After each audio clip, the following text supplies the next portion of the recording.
امریکی صدر ایک بار پھر ایران پر حملہ آور ہونے کو تیار۔ نیو یارک ٹائمز کا دعویٰ، اخبار کے مطابق ٹرمپ کو ایران حملے کے حوالے سے ممکنہ آپشنز پر بریفنگ دی گئی۔ بریفنگ کے بعد ٹرمپ انتظامیہ نے تہران میں غیر فوجی اہداف کو نشانہ بنانے پر سنجیدگی سے غور شروع کر دیا۔ امریکی صدر کا کہنا ہے ایرانی قوم آزادی چاہتی ہے، امریکہ مدد کے لیے تیار ہے۔ امریکی وزیر خارجہ اور اسرائیلی وزیر اعظم نیتن یاہو میں ٹیلی فونک رابطہ، ایران پر ممکنہ حملے کے حوالے سے تبادلہ خیال۔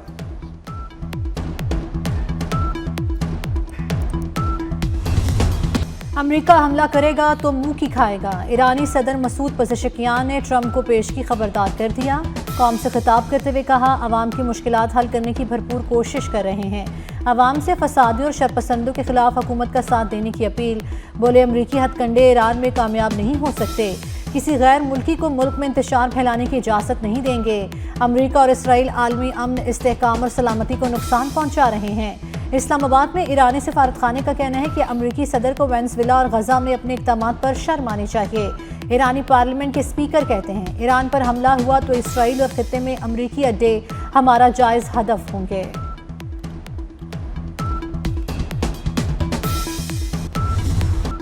ایران میں جاری مظاہروں کی شدت میں کمی نہ آ سکی، متعدد شہروں میں احتجاج، سرکاری عمارتیں، دکانیں اور دیگر املاک نظر آتش۔ 15 سیکیورٹی اہلکاروں سمیت 65 افراد جاں بحق، 2500 افراد گرفتار۔ انٹرنیٹ بدستور بند۔ امریکی میڈیا کا اموات کی تعداد 217 ہونے کا دعویٰ۔ پاسداران انقلاب کا کہنا ہے صورتحال پر مکمل نظر ہے، ملک کی سیکیورٹی ہماری ریڈ لائن ہے۔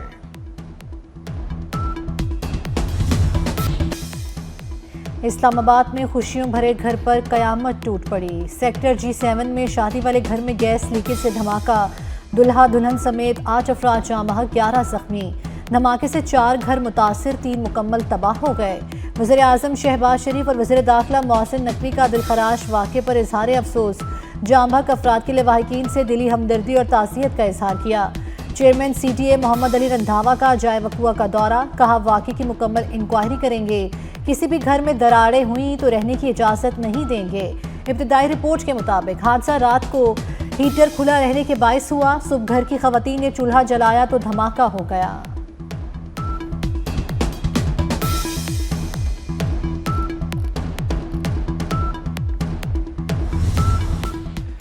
وزیر اعظم شہباز شریف کی جامعہ اشرفیہ لاہور آمد، مولانا فضل الرحیم اشرفی کے انتقال پر تعزیت۔ وزیر اعظم نے دین اسلام کے لیے گراں قدر خدمات پر خراج تحسین پیش کیا، کہا مولانا فضل الرحیم اشرفی کی خدمات کو رہتی دنیا تک یاد رکھا جائے گا۔ شہباز شریف نے بتایا والد میاں شریف مرحوم کے ہمراہ طویل عرصے تک جامعہ اشرفیہ میں نماز جمعہ کی ادائیگی کے لیے حاضر ہوتا رہا۔ ملاقات میں مولانا فضل الرحیم اشرفی کے صاحبزادے زبیر حسن، اسپیکر قومی اسمبلی ایاز صادق اور وفاقی وزیر عطا تارڑ بھی موجود تھے۔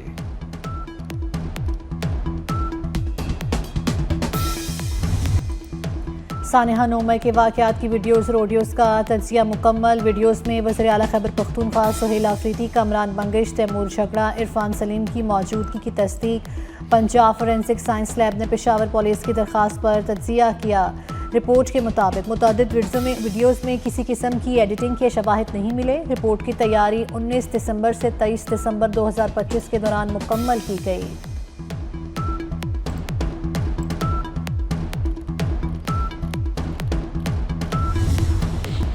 PTI وعدے پر عمل نہیں کر رہی، جلسے کی اجازت ملنے کے باوجود سندھ حکومت پر الزامات عائد کرنا مناسب نہیں۔ سینئر وزیر شرجیل انعام میمن نے افسوس کا اظہار کرتے ہوئے کہا PTI کو کسی نے گراؤنڈ میں جلسہ کرنے سے نہیں روکا، سڑکوں پر ریلیاں نکال کر ٹریفک میں خلل پیدا کیا جاتا ہے۔ PTI کارکن قانون ہاتھ میں نہ لیں۔ وزیر داخلہ سندھ ضیاء الحسن لنجار کہتے ہیں شرپسند عناصر سے کوئی رعایت نہیں ہوگی، کسی کو امن و امان خراب کرنے کی اجازت نہیں دیں گے، قانون توڑا تو اجازت نامہ منسوخ تصور ہوگا۔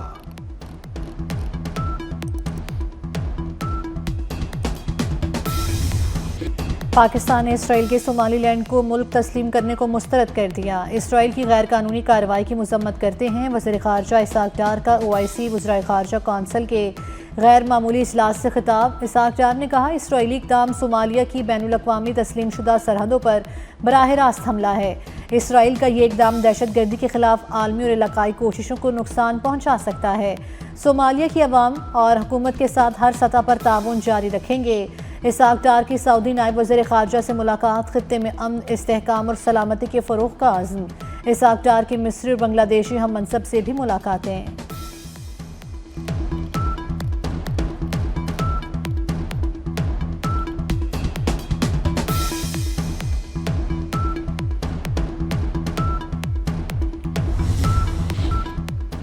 وزیر اعظم شہباز شریف کا 2025 میں ریکارڈ ترسیلات زر بھیجنے پر سمندر پار پاکستانیوں سے اظہار تشکر۔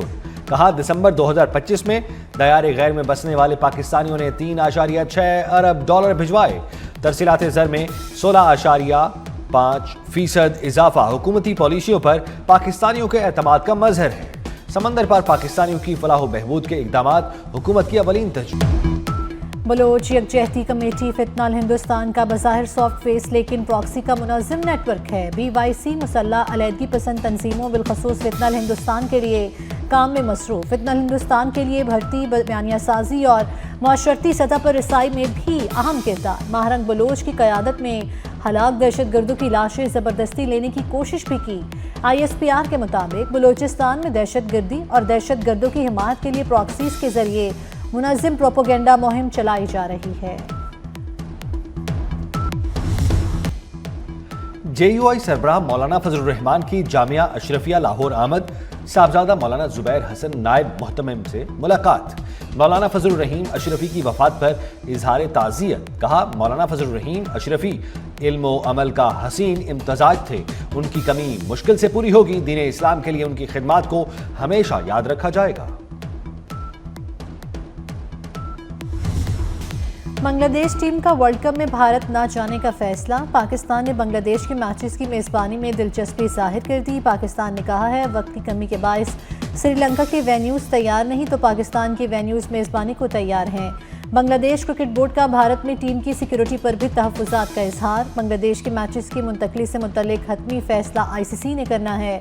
بھارتی میڈیا کے مطابق چیئرمین ICC صدر بنگلہ دیش کرکٹ بورڈ امیر الاسلام سے ملاقات کریں گے۔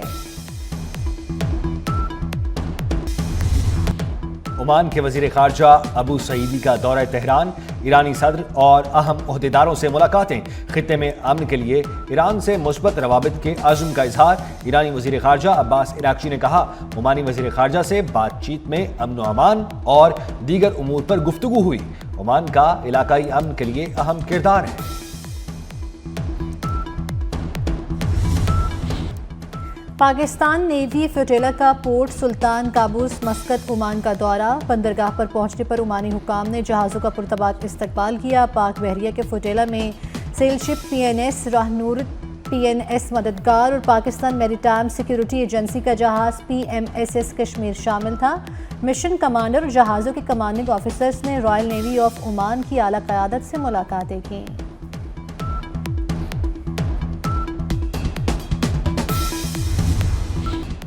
پاکستان میں کینسر کا پہلا سرکاری اسپتال رواں ماہ فعال ہو جائے گا۔ Nawaz Sharif institute of cancer treatment and research centre Lahore کے بیسمنٹ اور گراؤنڈ فلور کا کام مکمل۔ جناح انسٹیٹیوٹ آف کارڈیالوجی کے آغاز کے لیے 31 جنوری کی ڈیڈ لائن دے دی گئی۔ وزیر اعلیٰ پنجاب مریم نواز نے نئے اسپتالوں کی جلد تکمیل کا حکم دے دیا۔ کہ جو میرا وعدہ ہے 46 ارب روپے اس سال ترقیاتی کاموں پر KMC کے ذریعے خرچ کرنے کا، آپ دیکھ رہے ہیں میں کسی نہ کسی مقام پر جاتا ہوں اور آپ کو دکھاتا ہوں، آپ کو بتاتا ہوں کہ وہ پیسہ کس طریقے سے خرچ کرنے جا رہے ہیں۔ 70 کروڑ روپے بلدیہ عظمیٰ کراچی جو ہے اولڈ سٹی ایریا میں خرچ کرنے جا رہی ہے۔ عوام سے کیے گئے وعدے جو ہیں ان کو پورا کرنا ہے اور ان کی تکمیل کرنا ہے، اور وہی ہماری اولین ترجیح ہے۔ پیسوں کی کوئی کمی نہیں ہے، پیسے بجٹ میں مختص ہیں، اور اگر آپ کا ساتھ ہمارے ساتھ ہوگا، آپ کی مدد ہوگی، تو ہم جو بھی کام کریں گے اس کو کام کو تیزی سے کر پائیں گے۔ پیپلز پارٹی چاہتی ہے ان چیزوں کو ٹھیک کرنا، ہمیں آپ کا ساتھ چاہیے۔ دھمکیاں آتی ہیں کہ تم کام کیوں کر رہے ہو، جہاں پانی کی چوری ہوگی اس کے اوپر کارروائی کی جائے گی، جہاں پانی کا کنیکشن جعلی ہوگا اس پہ کارروائی کی جائے گی۔ میئر کراچی مرتضی وہاب نے اولڈ سٹی ایریا کی بحالی کا بیڑا اٹھا لیا. کہا رواں برس کے MC 46 ارب روپے کراچی کے ترقیاتی کاموں پر خرچ کرے گی. بلدیہ عظمیٰ 70 کروڑ روپے اولڈ سٹی ایریا میں خرچ کیے جائیں گے. پیسوں کی کوئی کمی نہیں. پیپلز پارٹی چیزوں کو ٹھیک کرنا چاہتی ہے. عوام اور تاجروں کی مدد چاہیے. عوام کے لیے کام کرنے پر مجھے روزانہ دھمکیاں ملتی ہیں. پانی کی فراہمی میں خلل ڈالنے والے کسی بھی صف میں ہوں قانونی کارروائی ہوگی.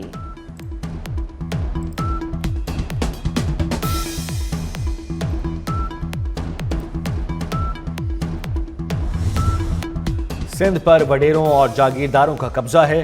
امیر جماعت اسلامی حافظ نعیم کا مٹیاری میں تقریب سے خطاب. کہا سندھ کا حصہ سندھ کو ملنا چاہیے. سندھ حکومت بتائے صوبے کا حصہ کہاں ہے.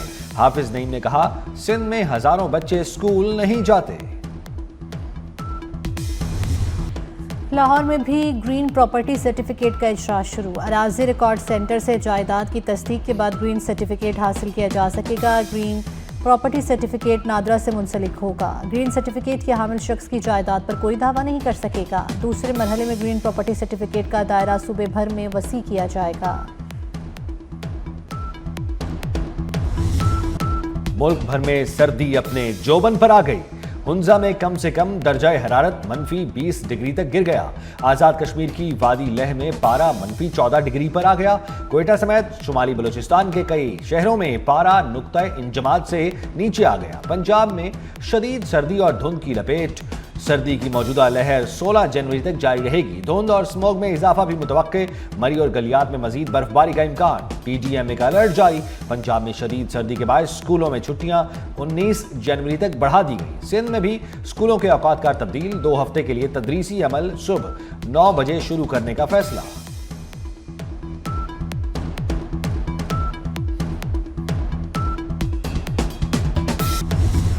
فرانس، برطانیہ اور جرمنی میں برفانی طوفان سے تباہی. معمولات زندگی درہم برہم. شدید موسمی حالات کے سبب اسکول بند. ہزاروں پروازیں منسوخ. برفانی طوفان گوریٹی کے باعث لاکھوں افراد بجلی سے محروم ہو گئے. برطانیہ سمیت یورپ کے مختلف حصوں کے لیے یلو وارننگ جاری. اسکاٹ لینڈ اور شمالی انگلینڈ سمیت 12 کاؤنٹیز میں 1 فٹ تک برف باری کا امکان.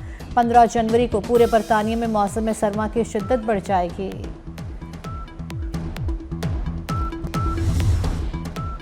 مشتری ہوشیار باش.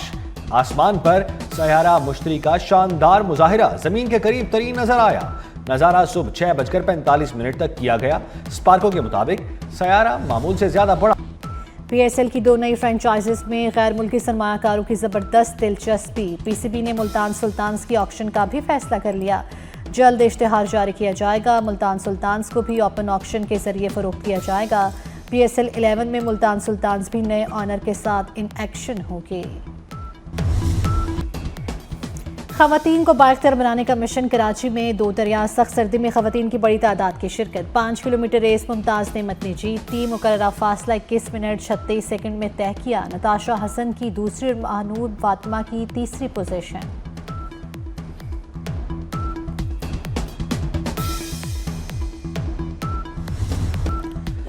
ایکسپو سینٹر کراچی میں سجا 3 روزہ فوڈ ایشیا میلہ. دوسرے روز بھی شہریوں کی بڑی تعداد میں آمد. ایکسپو میں 500 سے زائد معروف برانڈز کے 180 سٹالز شہریوں کی توجہ حاصل کرنے میں کامیاب. فوڈ فیسٹیول میں مسالہ جات بیکری آئٹم پیش. جدید اور دیدہ زیب کراکری کے ساتھ ساتھ کھانے کی تیاری میں استعمال ہونے والی مشینری بھی شہریوں کی بھرپور دلچسپی حاصل کرنے میں کامیاب.